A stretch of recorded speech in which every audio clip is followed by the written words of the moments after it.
Hello, everybody. Welcome back to the Tank Talk podcast. So happy you're here. I'm here with John from KG Tropicals. I'm Jason from Primetime Aquatics. And we want to say right from the start, thank you. Thank you to all the new subscribers and viewers that have come on board especially the last 4 to 6 weeks. We really appreciate you being here. Hope you enjoyed today's subject. And what is today's subject, John? Today's subject is all about how cold it is in our country right now and how I'm miserable because of it.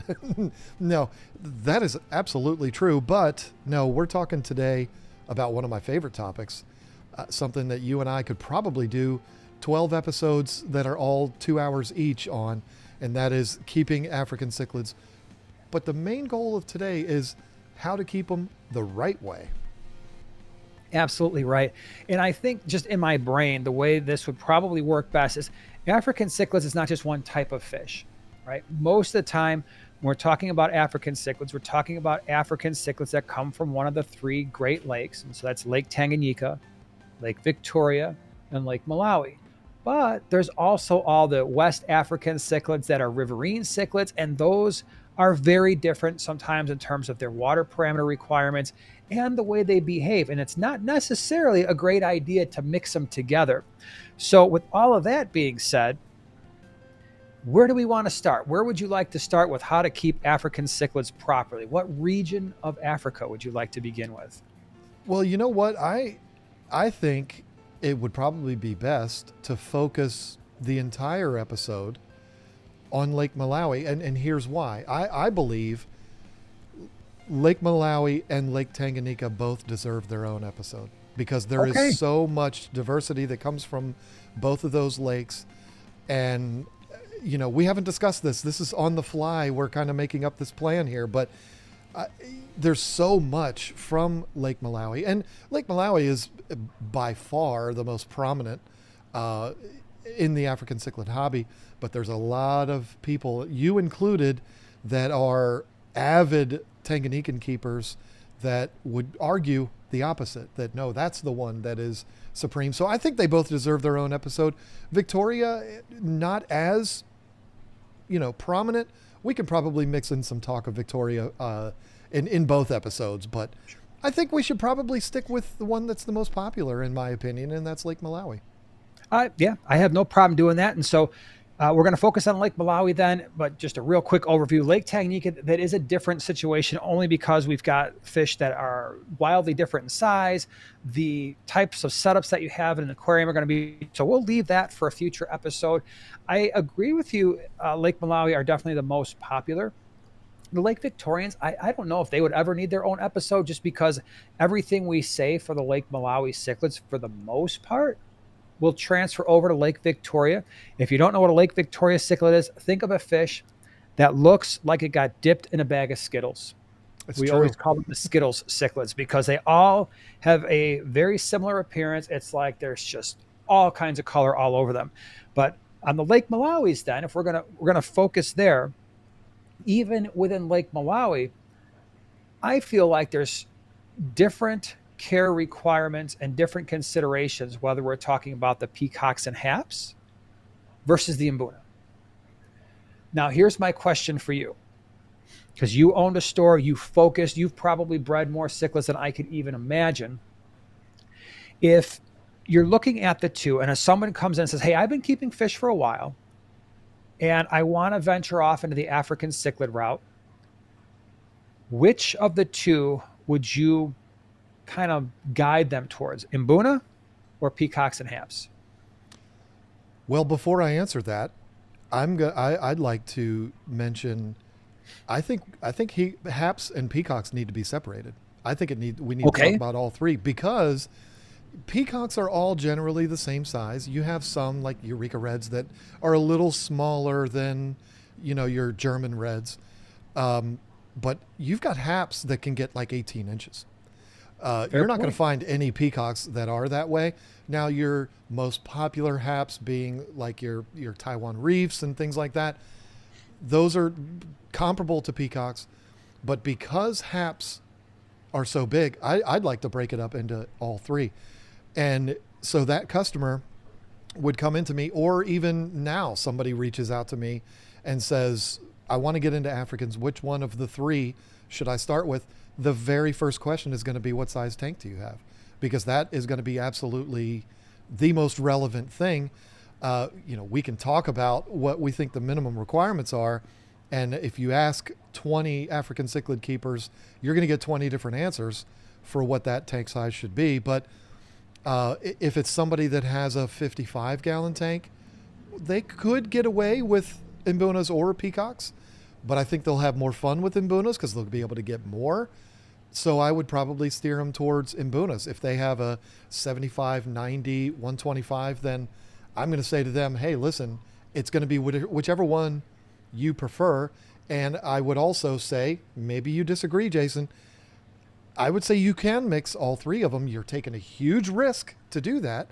But if you have a 6-foot tank and you're willing to take that risk and understand that you might be sending a lot of money down the toilet, you can mix all three of them. But it all comes down to tank size. And if somebody was to come in with an even smaller than 55-gallon tank that wants to get into African cichlids, I'm going to steer them to Mbunas, but they're going to be the like Libidochromis and things like that are going to stay significantly smaller.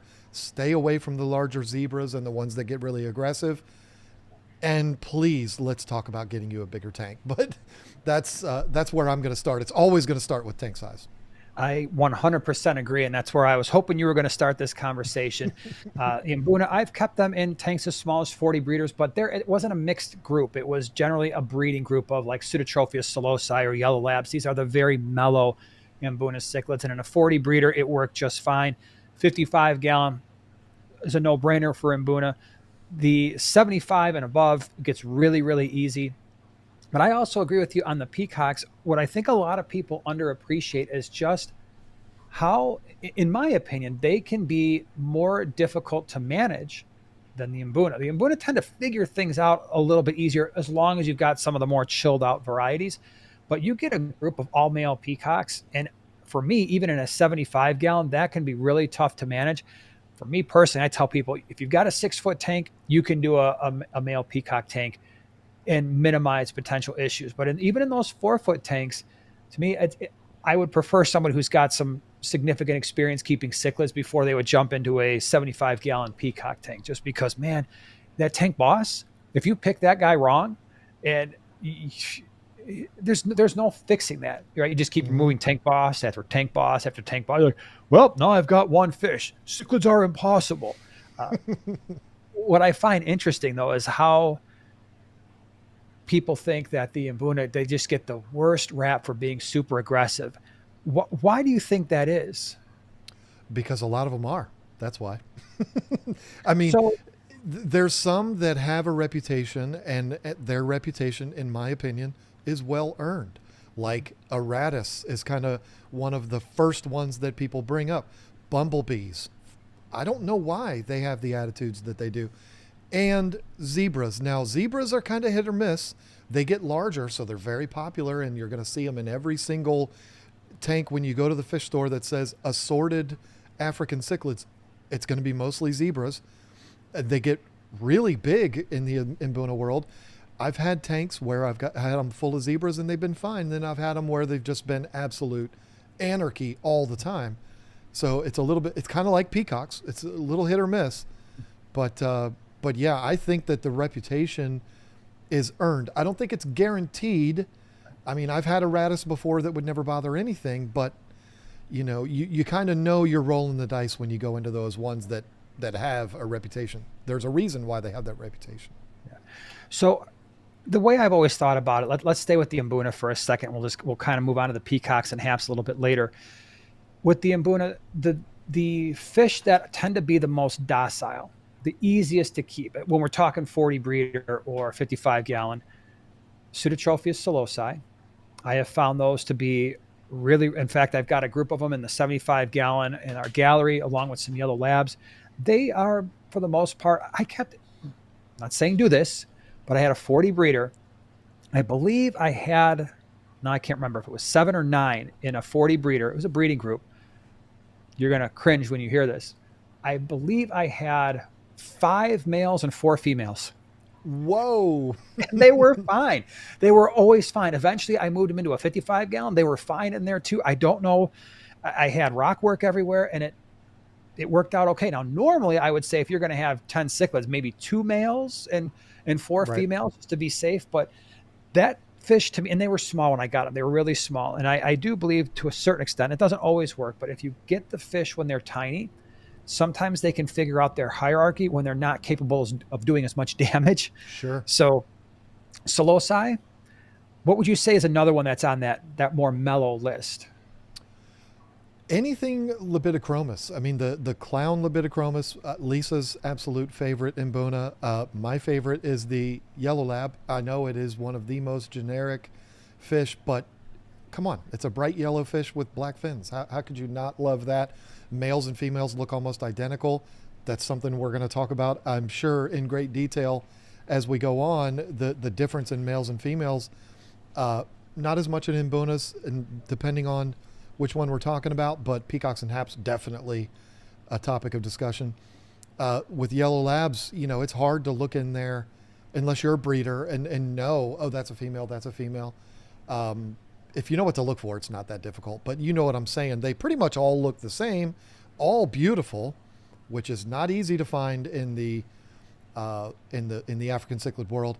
And I've just found I've never kept or heard a story about, oh man, I had this one yellow lab and it just killed everything in my tank, or clown labs, basically the same fish, just different colors.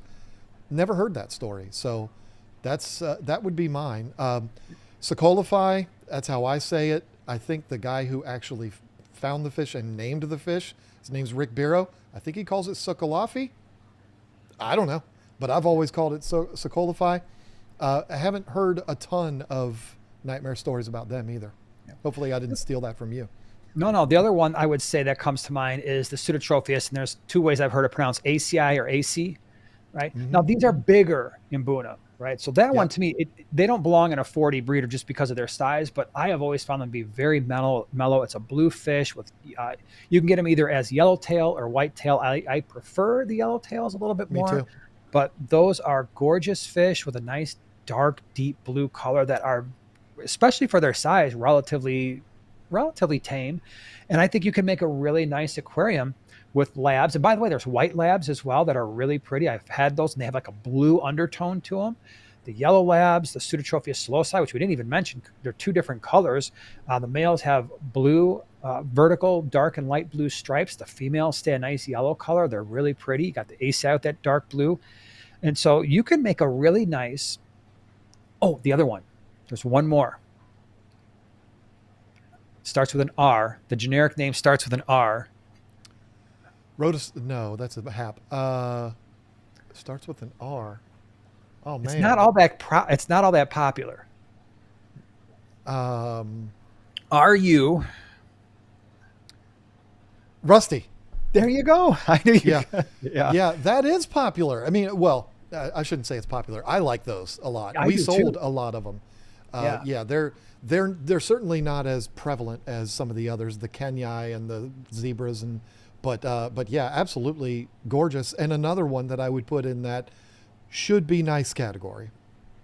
It should be what?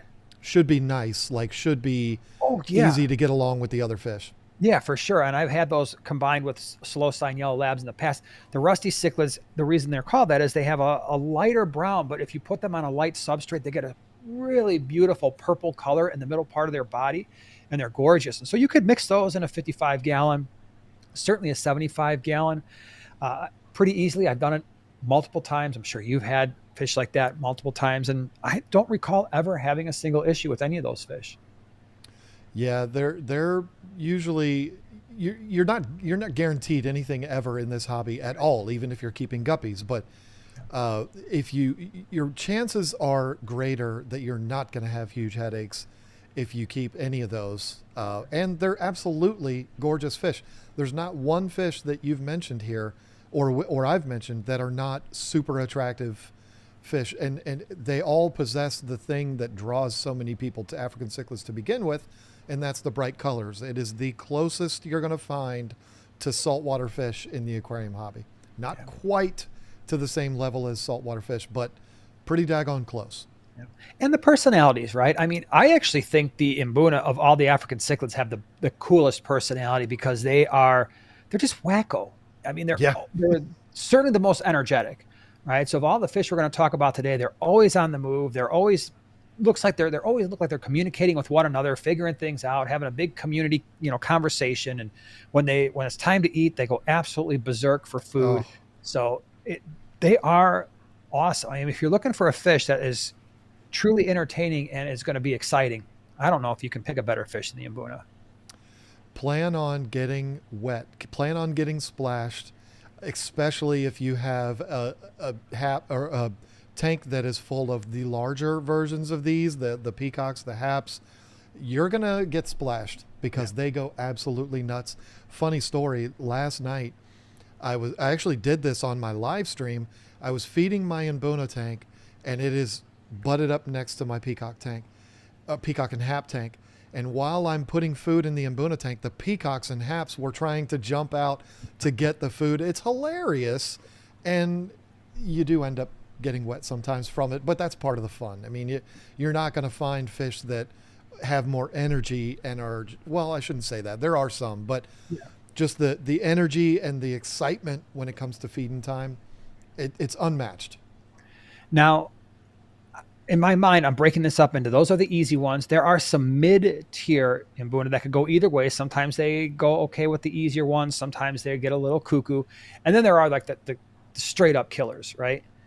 Do you have any Mbuna in your head that are like, they're decent.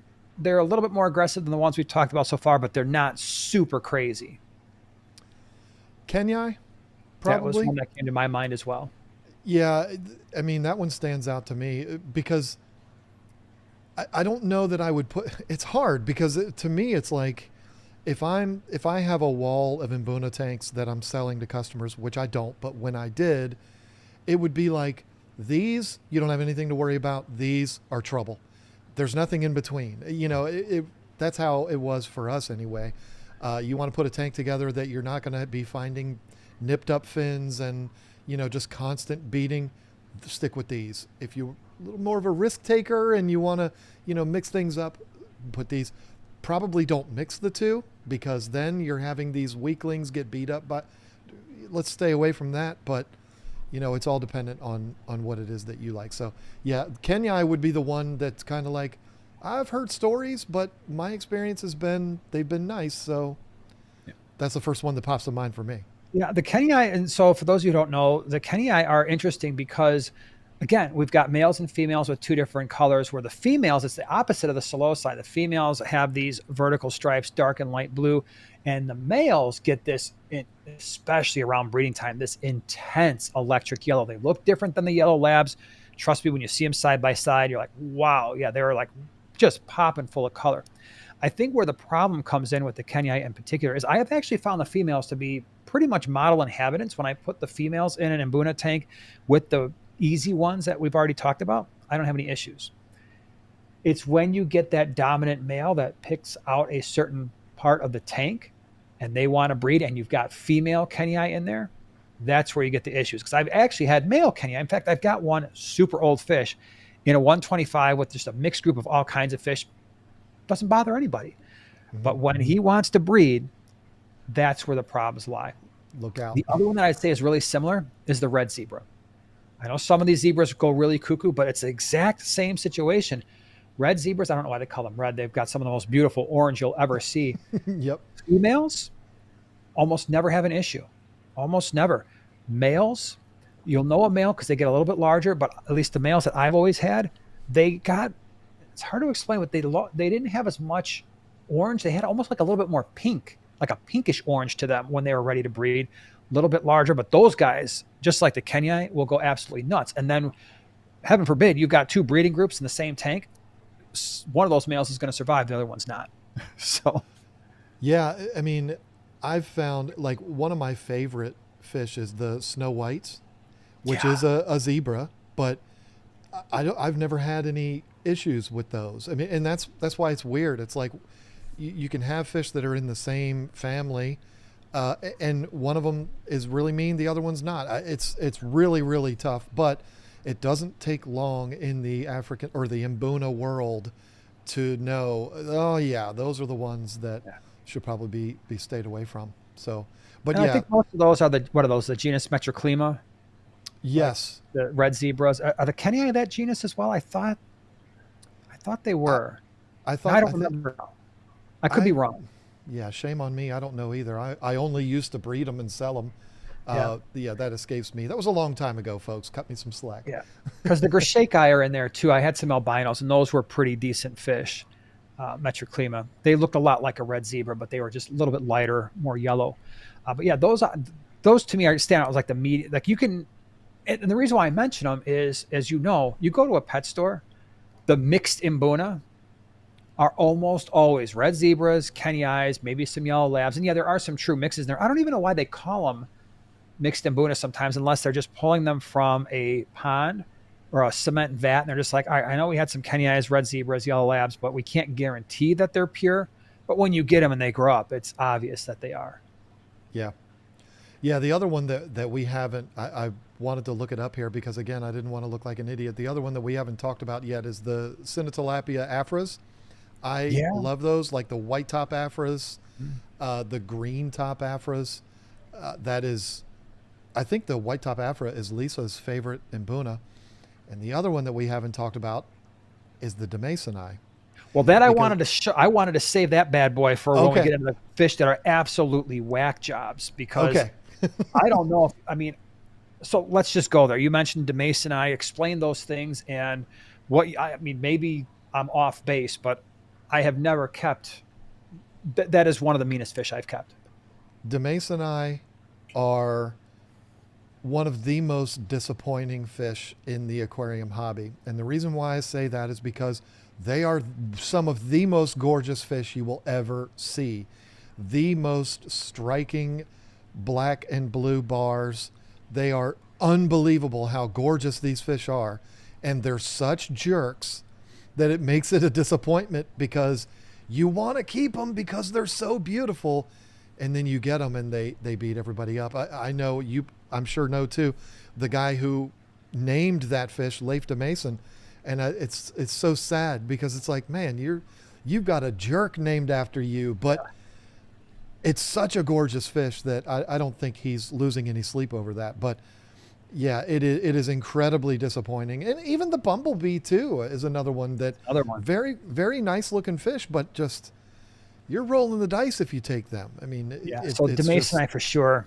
Very deep electric blue color with almost like a black stripes intermixed. And I've had them. I've kept them twice. They not only killed everything else, but then they killed each other. And I'm left with right. one. I'm like, I'm never doing this again. And then, I belong to the Greater Chicago Cichlid Association, which is probably the largest cichlid group in the United States. And people would always tell these stories. Yeah, I got 15 of them. I'm down to one. And I mean, these Yeah. are not full grown Demasoni, and they would just destroy one another. The alternative, but I'm not sure it's a whole lot better. I would certainly put it in like straddling the group of mid-tier and aggressive is the Johanni, Sure. Yeah. right? That's one. It's got, again, really nice deep blue electric stripes with the black intermixed, but that's another one, man, and I've had them. I've had them mixed in with my mixed Mbuna tank, and they were okay for a while until they started to be not okay. So, Yeah. and then, Can I start a little controversy here real quick? sure. Because I'm delighted to actually be able to point out something that you and I are describing differently. And I think I'm right here. For once, everybody alert the media. I'm right here versus something that Jason's saying. But I just want to make it simpler for people to understand while we're talking. I've always known and I've always been told that when we're talking about a fish that has the vertical, like the Demasoni, the vertical black and blue, those are referred to as bars. And the reason why I remember that is because it's like a jail cell, like the bars of a jail cell. Okay. And then when they're horizontal, like on the The Johanni or Johanni, perfect, yeah. or Oratus. Those would be the stripes. I love if it. they're I've never horizontal. heard that. Yeah, see, That's I'm so awesome. proud of myself right now to tell Yeah. you something that you didn't know. That's a beautiful thing. So yeah, I So just don't we're want gonna people to use be that. We're going to use confused. bars and stripes. There you go. Love it. So speaking of bars and stripes, the next one on that list that whack jobs, and you mentioned already, the Aratus cichlid. Yep. The Aratus has stripes, and I think what attracts people to this fish is that all of them are crazy awesome colors, those yellow and black stripes. Want to tell everybody what happens to the males after about 2 or 3 months? They Are you talking about the difference in color between the Yeah. males and the? Yeah, Yeah. I mean they completely change in color. If you buy them in a assorted, and you'll find them in almost every assorted tank, Yes. they're going to look a certain way, but they ain't going to look that way long. No. I, I don't want to offend anybody. I think the male Aratus is one of the ugliest fish I've ever seen. It is disgusting. I mean, it's You're not even. expecting it to be yellow and black like a Yeah, Pittsburgh and it Steeler turns into this uniform. blackish fish that has a little bit of like tan, and maybe there's I can't stand. Maybe it's because of the personality. Personality matters. I hate that fish. The male Aratus. There are two fish that I actually despise: male Aratus and the male bumblebee cichlid, because it does the same thing. Yep, It it has does. bars, right? They all have these really pretty yellow and brown bars when they're young, and then the males, first of all, they get huge, and then they turn like a brown color, and you're like, these are ugly. These are really ugly. So I I just, oh my gosh, when you look for whack job fish, and by the way, when we say, we talked about with the fish that are more mellow, you can keep them together. Mid tier, often you can keep them together. You can't necessarily do this with the whack job fish. You No. cannot necessarily safely say, hey, I've got a 75-gallon. You said these fish are super aggressive, so I'm going to get some Demasoni, some Aratus, some bumblebee cichlids, and maybe some Johanni, and expect them to all be like, okay, they're all equally, bad A's, swimming around the tank. Nope, because eventually you're going to have the tough guy, and everybody else is going to die. Yeah, those are the kind of fish that, you're almost guaranteed the way things are going to go. And there's a lot of fish in this hobby that are not that way. I have Oscars behind me right now that, I tell people, hey, it's a risk, but you should be fine. I mean, you shouldn't have any problems with them. They should be fine, but you buy them with the understanding that things could go wrong, and things might be fine for 2 years, but then all of a sudden one day that fish decides, okay, that's it. I've had enough. With those Mbunas, you just have to know you are going to have problems. There is no possible way. I've never heard of a tank full of all of those fish that you're talking about that nobody had any issues at all. It's going to happen, and you just have to know it, which is why, again, it's so disappointing, because some of these fish are really the male bumblebee, when it's a baby, come on. I mean, that is a gorgeous fish. There's a reason why it's called bumblebee. And the Demasoni, and they're beautiful, but they just end up being such jerks that it makes it impossible to enjoy keeping them. Yeah, and to be clear, if you had those really aggressive Mbuna, if you've got a 6-foot tank, if you've got like a tank behind you, an 8-foot tank or something, oh, you can make it work. There's enough space there. Sure. With a lot of rock work, line of sight breaks, it will work. But for most people, they don't have a giant aquarium. If you had a 150, I would feel more comfortable with those fish. If you got a 75-gallon, more times than not, those really whacked out Mbuna are probably going to cause you all kinds of issues, and you're better off staying with the more mellow ones that we've already talked about. Yeah, and I think it's important. I'm sorry, I know you were about to go on to something else, but I think it's important to reiterate what you just said. You're almost guaranteed to have a struggle with those fish. However, if you set up the tank properly, which, putting a bunch of Mbunas, I don't care what they are, in a tank that's just blank with nowhere for the fish to hide or retreat, or, you're making that risk even more great. If you set the tank up properly so that it provides those fish with somewhere to go, somewhere to hide, somewhere to release their babies, if that happens, then your chances of success are far greater. Because otherwise, you're guaranteed to have problems with a lot of these fish anyway. But if you're going to have that happy ending, it's probably going to be because you set it up right. And let's talk about that before we move on to the peacocks or the haps. Let's talk about the Mbuna setup, because it can be a little bit different. It's not a lot different, but it could be different from what we're talking about with peacocks. Substrate, sand, right? I mean, I don't know if we would disagree with that. They dig like crazy. They dig breeding pits. They pile stuff up. But would you agree sand is probably the way to go? Sand is what I have in both of my African cichlid tanks. However, I have kept them in a smaller gravel, and they've been completely fine in that too. But these are fish that will, all of them, move the substrate around. Period. You know that. It's a guarantee it will happen. So it's kind of a subjective thing. Like, what do you prefer? I do like the look of sand in African cichlid tanks, and I don't run the risk of them getting a piece of gravel stuck in their mouth. So I do think sand is probably the best choice, but gravel, you can get away with it.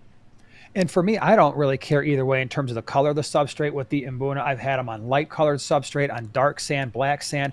I think they look great either way. The one thing I really like with Mbuna is having a black background. For me, I think it shows their colors a lot better, but that's more of a personal preference thing. I don't think it's a personal preference. I think it should be mandatory. I mean, it is definitely true. I bought a 240 gallon tank that I still have. I'm actually looking at as we speak. And I bought it because I wanted to mix things up. I bought it with a blue background on it. And it was great.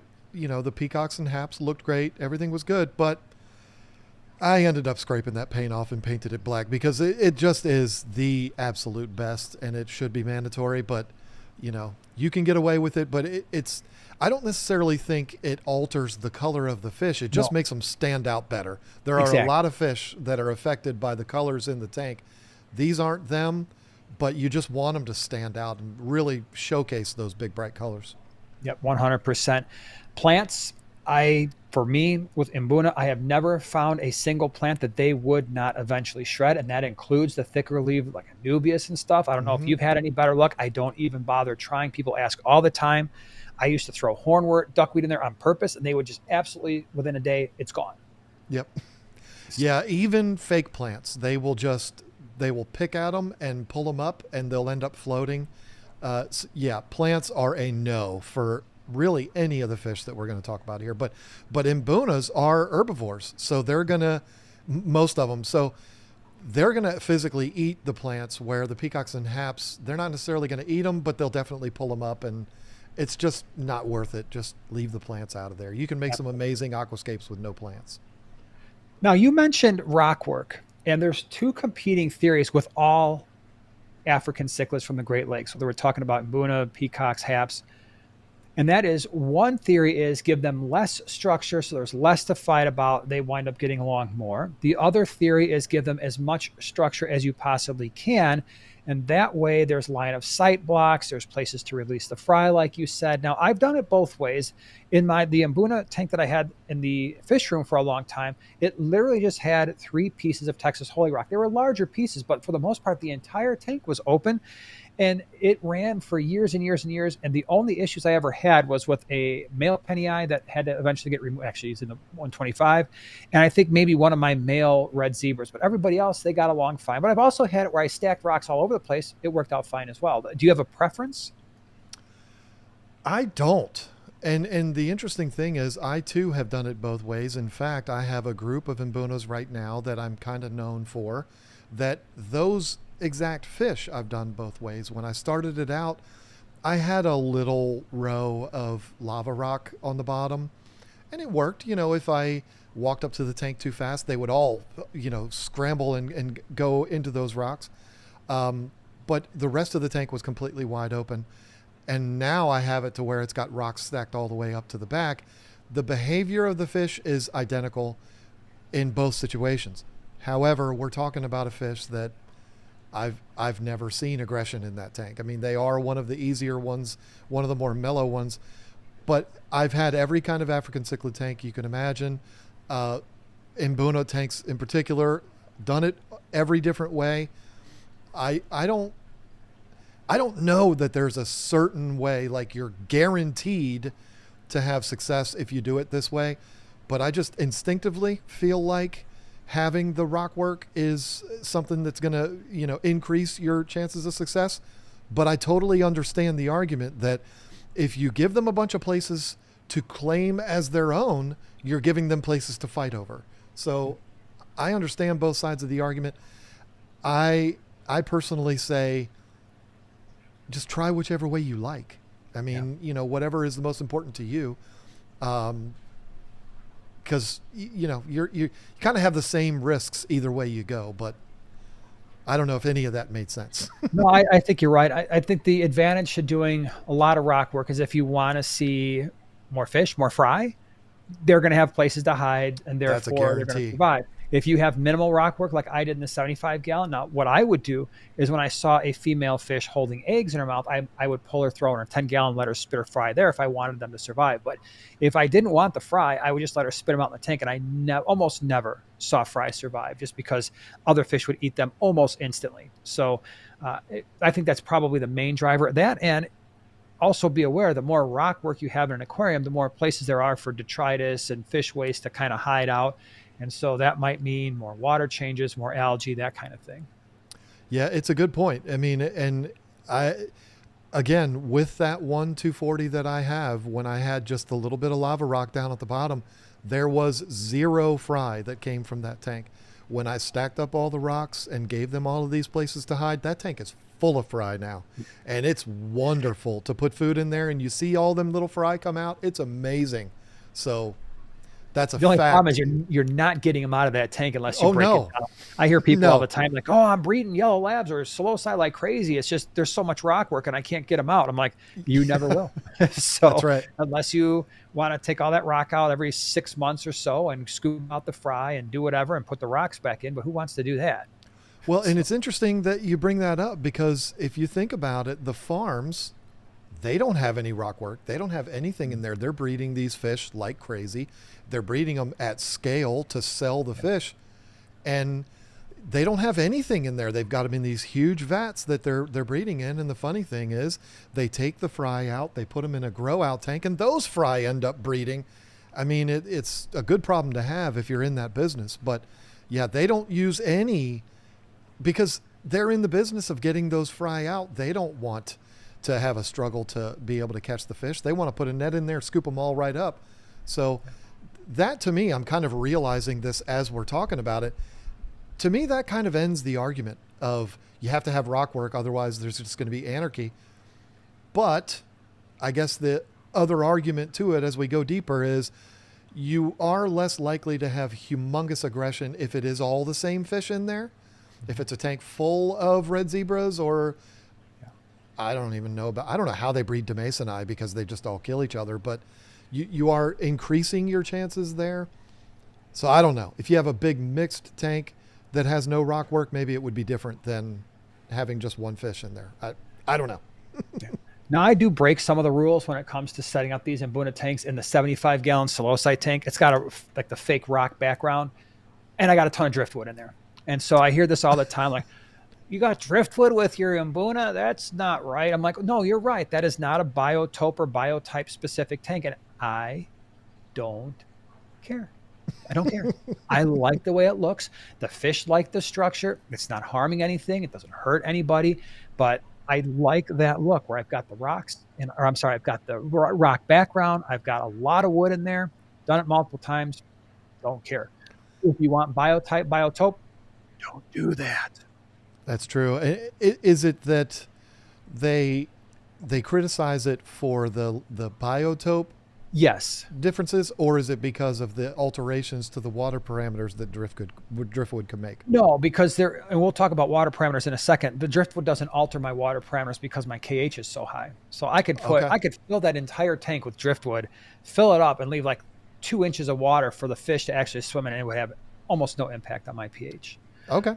Yeah, but no, it's more the biotype, which I get, but I don't necessarily think that every tank always has to be a biotope or biotype. I'm one of those people that says there's no such thing as a biotope tank because at the end of the day, it's still a fish in a glass box. True. So Yeah. there's no such thing as bringing them exactly what they would find in nature. If they were in nature, they wouldn't be in a glass box. But anyway, let's move on to what's next? Are we going to go peacocks? Not yet, because I still want to talk about 2 more things. And this is going to grow right into the rest of them. Water parameters and filtration and maintenance. Because if we're going to talk about how to keep these things correctly, and there's one other thing too. You've mentioned it. I've mentioned it, kind of. But we didn't specifically state it. When you are stocking an Mbuna tank, generally speaking, what are you trying to do with that aquarium? in terms of Oh, the inhabitants, the number. oh, yeah. We're trying to stock it pretty heavy. Yeah. Yeah, you're right. It leads perfectly into all of the next things. We want to minimize aggression as much as possible. Doesn't matter which of these fish that you're keeping. And one of the ways, it is a unanimous thing, one of the ways to lessen the risk of aggression is to increase the chaos in the tank by putting a lot of these fish in there, which can lead to problems because of the filtration, which is a perfect segue. But yeah, that we're going to want to overpopulate the tanks to keep that aggression down as much as possible. For me, that has meant typically, because people always ask this question, in a 40 breeder, first of all, in a 40 breeder, I'm only doing one species. I'm trying to get one male per 3 or 4 females, and I might have a couple breeding groups in there, so 10 or 12. And that's why I don't mix the species, because like you already said, you're going to have issues. 55 gallon, I'm trying to get at least 15 to 18. And then the 75 gallon, I'm usually in the low 20s at least. And that means when they're full grown. I'm not talking about little fry. It's not going to look like much. But when they're full grown, I'm trying to get to the low 20s. And that's not giant bumblebee cichlids. That's not the super bruisers that we talked about. I'm probably not putting the Pseudotropheus ASI or AC in there either, because they get a little bit too large to stack to pack them that full. But that's usually the numbers that I kind of go with. I don't know if your numbers are any different. I I don't necessarily have numbers, and it's my least favorite question that people ask me. How many? Any question that starts with how many, just it just burns me up because there's so many factors here Yeah. that I'm going to tell somebody that has a 75 gallon with an FX6 filter on it a completely different number than somebody that's filtering a 75 with 2 sponge filters. So there's just it's a really really difficult conversation. It starts with how is the tank set up, obviously what size is it and all of that, what are the fish that you're keeping, because you're going to keep venustus in smaller numbers than you would yellow labs if they're in a 75 gallon tank, which you shouldn't do for venustus, but you know what I'm saying. It's like Right. there's so many factors involved. So because of that, I don't really have like a formula that I go by. I just put as many in the tank as I can, and that I'm able to still keep water under control without it being just a mud puddle all the time. So speaking of water, let's go with a 75 gallon to a 125, 150. Just generally speaking, filtration. Thoughts? What are we doing? Ideally, right? If you're really trying to keep these fish in ideal conditions, what are we trying to do here? This one I do have a formula for, and it's the easiest formula ever, and I've been recommending this for 15 years, and it seems to work out okay. I always tell people double what your tank size is. So if you have a 125, filter it as if it was a 250. If you have a 55, filter it as if it's a 110. If that means buying 2 filters, buy 2 filters, or a larger canister filter. Um, I don't know if that's what you were asking, or if Yeah. you were asking what my Yeah. preference is as far as the filtration, because if you want my preference, I lean towards canisters or sumps when it comes to these, but you can absolutely get away with hang on backs, but you would want to go larger. And I would also encourage people, even if it's a 4-foot tank, double the filtration and do that with 2 filters rather than Yes. one. So you have a 55 gallon, don't just get a Tidal 110. Instead, get 2 Tidal 55s. That way you can have one on each corner, because another thing that we're going to talk about is the fact that they all like a lot of flow. Which is absolutely true. And I was going to mention that you just did. They do like the flow. And so for me, when I've set up these tanks with the numbers I have talked about in the past, or just talked about, the 40 breeder, I was able to get away with 2 sponge filters. If I just had 2 breeding groups, it's not a whole lot of fish, but they love. And the reason why we're talking about filtration is it's a heavy bioload, and they love, love, love to stir up the substrate. You will not have to do, if you've got sand, you will probably not have to ever touch that sand, because they're constantly digging through it, sand sifting through it, stirring up everything, and it's going to get caught into your filtration. 55 gallon, believe it or not, had them on gravel. Don't judge me, bro. It was small gravel, but it I don't kept hate you for it. the detritus in the gravel. And so I had 2 sponge filters there. It worked out fine. The 75 gallon I've got running with the Psilocy and the Yellow Labs, that's running a Fluval 407 canister. The other 75 I had up and running had 2 sponge filters and a Tidal 110. So, and it's not so much about the biological. I promise you, I could take a cycled sponge filter, one Hydro 5 from my 125, stick it in that 75 gallon Mbuna. It's got 20 Mbuna in there and have no ammonia, no nitrite spikes ever. You want to look what the water's going to look like, see what the water's going to look like. It's going to look horrible because they store up so much stuff. And that's the reason for the hang on backs, the canisters, to just suck all that stuff out of the water column. So you're actually looking at a tank that you want to enjoy. Yeah. And it's one of those things. It's like, we're talking about keeping them in big numbers, but that leads to so many problems. So you're increasing your filtration. Well, now your filtration is going through media a lot faster because larger numbers of fish produce larger amounts of waste. It's just a constant battle. But that to me is kind of what part of the fun of keeping African cichlids. They're going to keep you busy. You do have to. It's like keeping a poodle. You can't not brush a poodle. Or maybe I should say something that's long-haired, like a Pekingese or something like that. If you don't brush the hair on a Shih Tzu, the hair is going to get completely horrible. So it's a high-maintenance dog. African cichlids, all of them, are high-maintenance fish because you have to do things a certain way. You have to have big filtration because there's big numbers, which means big waste. And, it's a huge snowball effect, but these are the things that you have to do. And... they not only because the fish like it, but also because you're going to like it more because it's going to keep the tank looking a lot better. Hey, let's talk a little bit about what we feed these things, especially the Mbuna. What are you typically feeding your Yellow Labs? I know you got a whole mess load of them.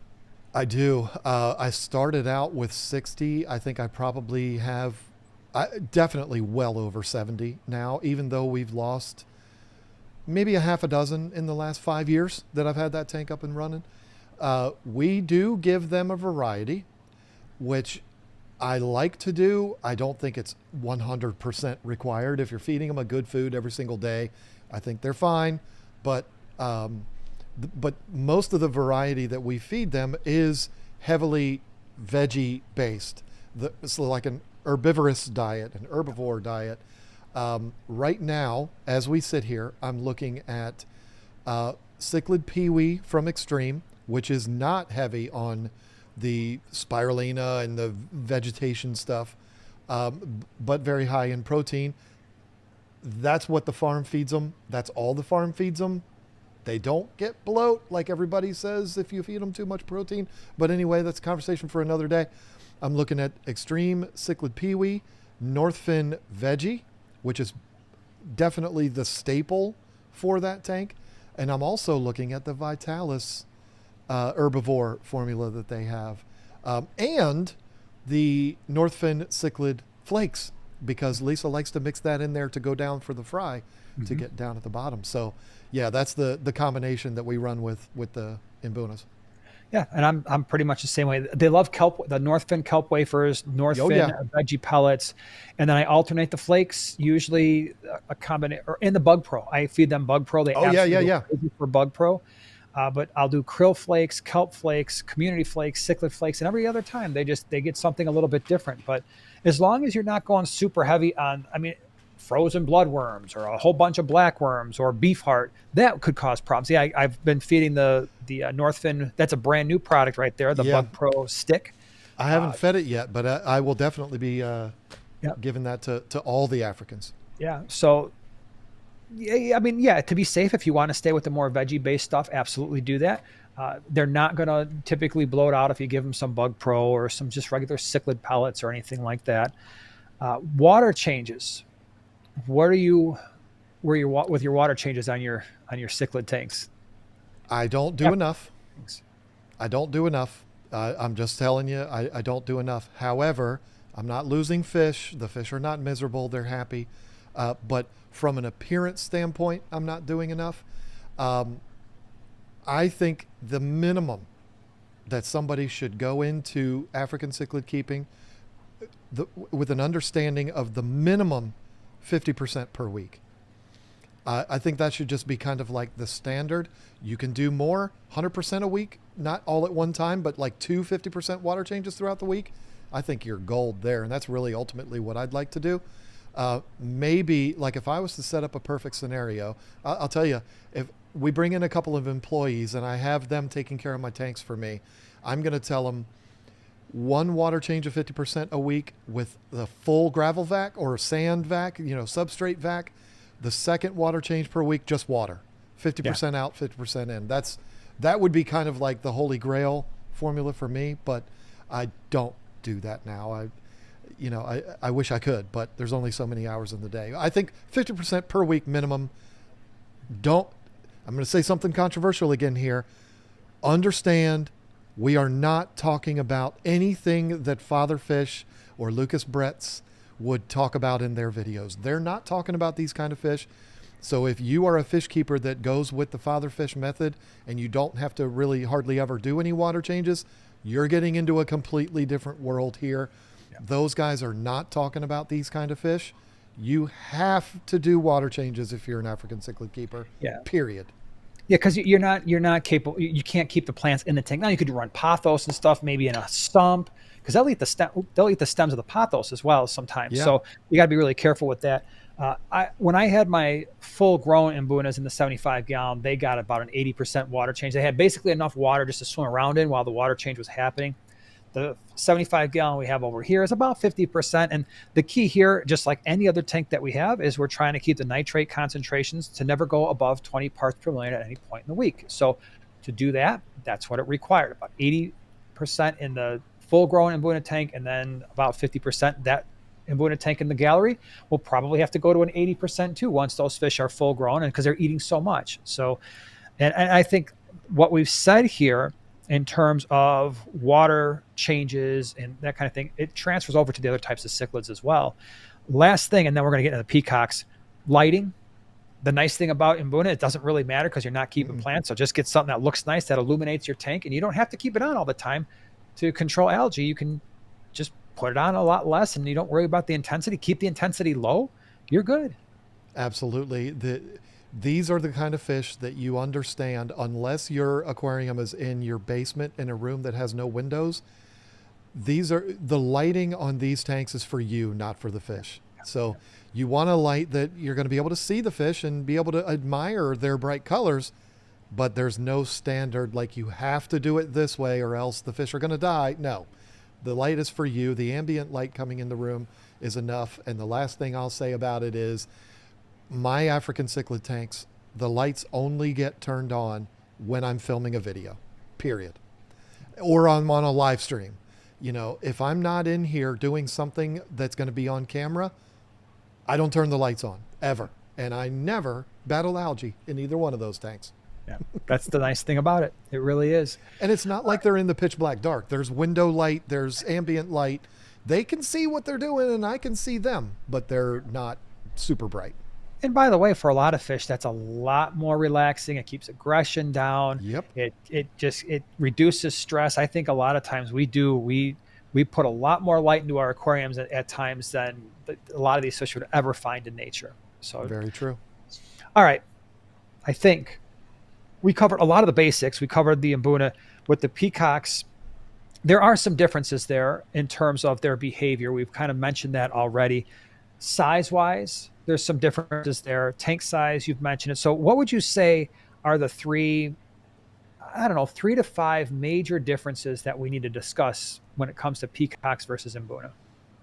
First of all, they do appreciate a lot more open space, but they also appreciate rockwork, hiding places, not as critical as Mbunas. Mbunas are found down in the rocks in Lake Malawi where peacocks are out swimming around. 99% of peacocks, the females are going to look vastly different than the males. Mbunas, you do have some that, the Kenya, there's going to be some where the males look different from the females, but it's 100% of the peacocks, unless we're talking about dragon bloods.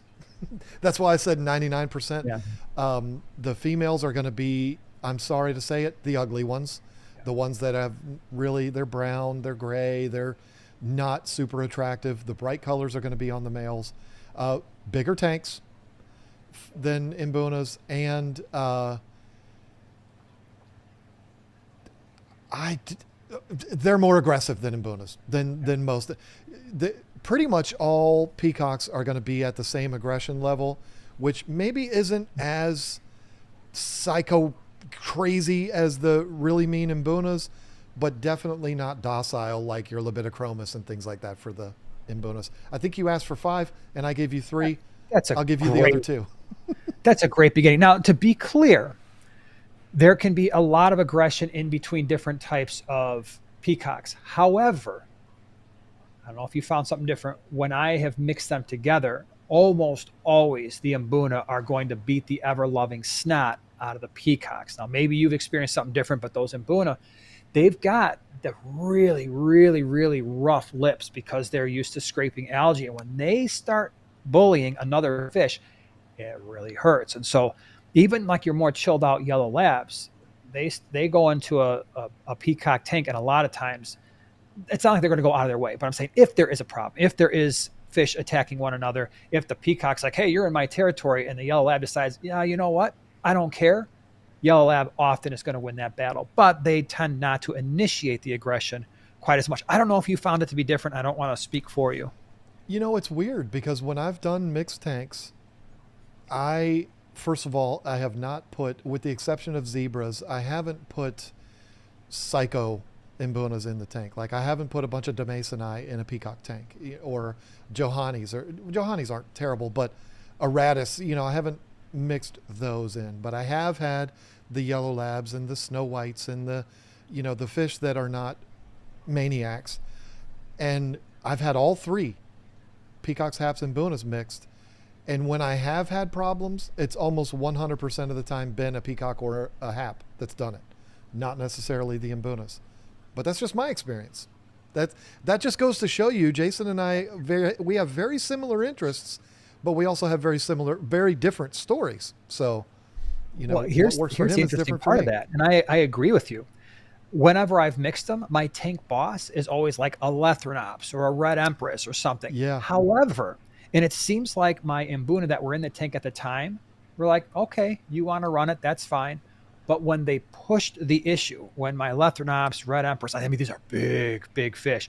When they really got into the Mbuna's territory and in their face, they lost every single time. And it was at that point where now you have to think about separation, because it was working fine as long as the tank boss ran the tank, but then didn't push the Mbuna too hard. The minute he pushed the Mbuna too hard and they were like, okay, now you're a threat, it's game over. Now I'm like, oh, great. Now I've got to usually I just remove the Mbuna because everything else was working fine, but it's very complicated. I think that's one thing. How do you feel? All right. So with the peacocks, there's 2 different ways you can go. That you can either keep an all male tank, or you can mix them. What do you think is going to give people the highest likelihood of success? I personally think it is going with all males. We talked earlier about when you have hiding spaces, you're giving the fish something to fight over. Well, they really want to fight over the females. So when you have just males in there, they're all swimming around like, all right, well, there's really nothing to make a big deal about in here. When you introduce the females, it's a bloodbath. I mean, they just go absolutely crazy. Now, having said that, my tank right now currently has females in it, and I don't deal with a ton of aggression in there. There's no Mbunas in it. It's just peacocks and haps. But that's, again, it's hit or miss. You never really know what's going to happen there. But you do need to know when you give them something to fight over, they will, and most of the time. And females are definitely something they like to fight over. Right. Yeah, I 100% agree. And it's not to mention the fact, again, if you're keeping males and females on purpose and you want to do the right ratio, it's 1 male for every 3 to 4 females, in my opinion. Well, now you've got 1 pretty fish and 3 or 4 pretty ugly fish. I mean, because the females are going to be, like you said, brown, tan, silver. So at that point, it's like, well, what do you want to look at? If you want to look at a tank that is going to, if it's a breeding tank, well, then obviously you're fine. Get us a 55 gallon. I've done it a million times. Throw a male in there, 3 or 4 females. You'll have 3 or 4 females holding in no time. Throw them all in a 10, let them spit, and you just keep doing that. Yep. But that's not a tank necessarily that people are going to want to look at. You might not want to see that, and so the all male tanks are better. But that being said, because of their overall size, I said this at the beginning. I personally, when people ask me, hey, I'm thinking about setting up a peacock tank, 6 foot tank. Yeah. If you want to minimize the likelihood of problems, could you get away with it in a 75? When they're young, probably. When they all start coloring up, you are probably going to have to figure some things out because there's going to be some aggression. But at least in a 125 or larger, you really reduce a lot of those problems. You give them somewhere to get away. When they're in a 4 foot tank, 2 feet might not seem like that big of a difference, but when they're in a 4 foot tank, that especially like a 55 that's only 12 inches deep, they don't have anywhere to go to get away from each other. They're always on top of each other. That extra 2 feet gives them somewhere where, like, hey, you stay over there and I'll be over here and we'll be okay. And Right. you just can't do that in a 4 foot tank. So, Yeah, but I'd like to ask you a question because we're already at an hour here, surprising or I not. know. But what is the number one factor that stops people from doing an all male peacock tank? What is the number one thing that is the biggest hurdle for people to get over? Well, I probably cost. Yeah, I would that's say what I was that's looking one of for. the main things because, and we didn't really mention it here. I'm glad you, I hope that's where you were going with this. That's exactly what I meant. Yeah. So Mbunas are generally pretty darn inexpensive. I mean, you get the Hmm. mixed ones, you're looking at a few bucks, and Right. usually the store's like, all right, yeah, here's 10 of them for $4 a piece or $5. The peacocks, good luck if they're showing any color at all. There are pet stores, at least in my area. I know it's all specific to your particular area. 40, 50, $60 for a colored up male. And if you want what they think is a male but hasn't colored up yet, which depending on the store employee could be hit or miss, maybe 15, 20, $25, but they can be very expensive. And if you're looking at a 125, you could easily for peacocks put 25, 30 in that Sure. tank, if not 35, and start doing the math. You got $1,000 in fish at least potentially. Yeah.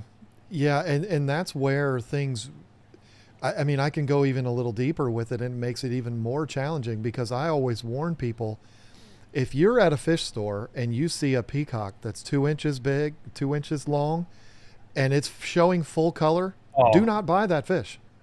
Don't do it because what they're doing is they're feeding that fish hormoned food that is making the females look like males. You may get lucky and you buy that fish and you bring it home and it is a male and everything's going to be great, but more than likely you're going to you got a 50-50 chance that it's going to actually end up graying out and then you're like, what the heck, what's wrong with this fish? It was bright blue and now it's brown. Well, it's because that was a female that was hopped up on steroids.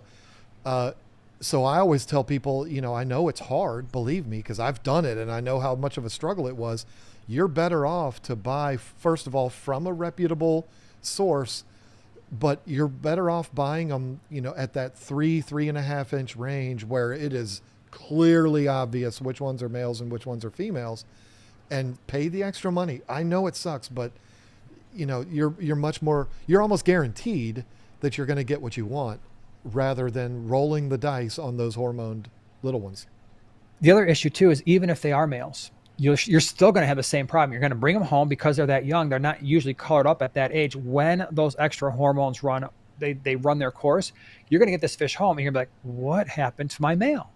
I've seen it a million times too. Where it's like I've got this beautiful Eureka Red or this Lemon Jake, and man, it was popping with color. And then a month later, like it's not nearly the color that it was.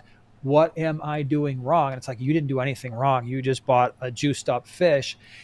And then you run into the issues, will it ever actually even get to its full potential again? Because you just messed up that fish with all of these hormones at a very early age. It may never reach its full potential. So reputable breeders, especially, you're so right with the peacocks, it's worth the extra money to make sure that people aren't just giving you juiced up fish.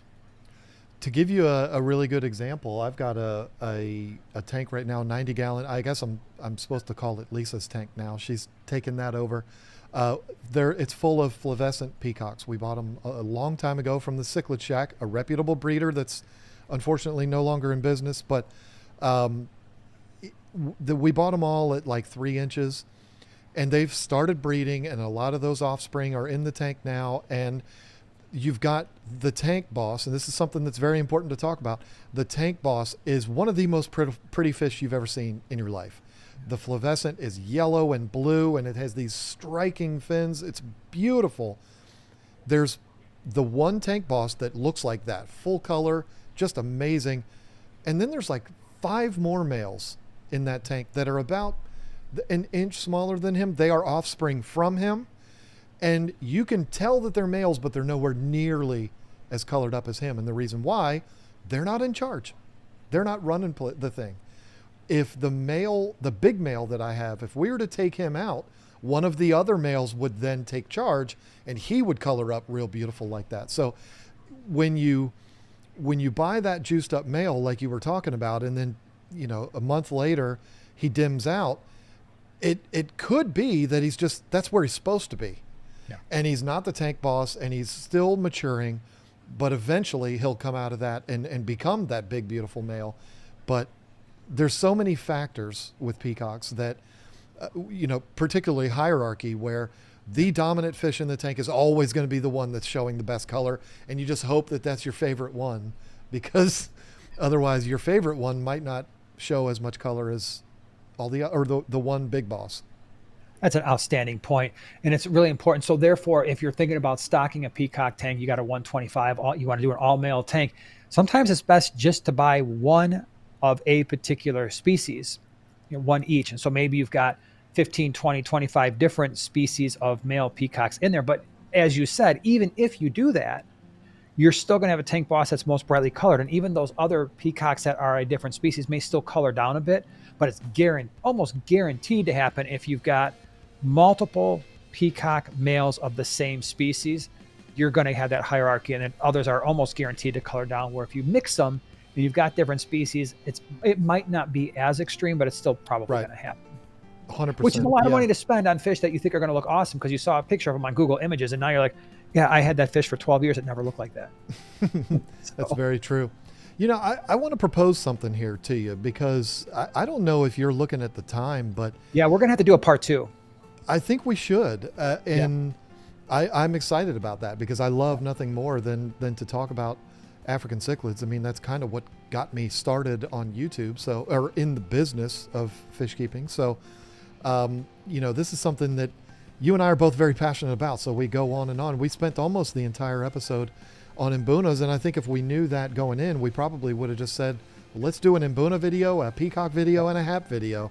Yeah. But I think that maybe we should cut it off here and go to a part 2 where we exclusively talk peacocks, haps, and maybe, depending on how far we go, we'll mix in a little Victoria or something. We can't not talk about Victoria, but yeah, I think we could do a part 2 where we talk about, because the peacocks, for the most part, everything we explained for the water parameters, tank setup, other than having a larger tank, for the most part, it's pretty much the same. But definitely a part 2 where we talk about haps, and then just bring in the Lake Victorians and Lake Tanganyikans. Yeah.